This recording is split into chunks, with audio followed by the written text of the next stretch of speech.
Beer कौन पी? हम पियम कची।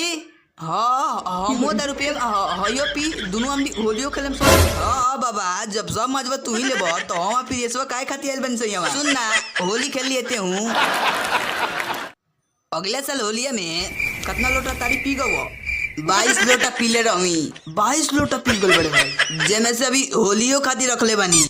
अच्छा यानी कि होलियो खाती काम हो गइल बा। हाँ गिलासवा दे दो। काहे? होलिया में चलबू हमारा गांव में। हम तारा गांव में काहे जाम? काहे की तारा के रंग लगाई के बा। सचो? ओकरा से तो होली मत खेलियो तू। तारा काहे गड़ता हो? ऊ सरवा बारा तेगला हो।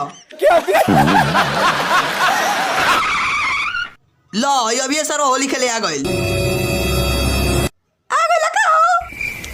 तो होली खेले। रुक ओकरा से तो होली खेलबे ते। होली खेले होली। हट वो सड़ी के हट सारे हट हट हट।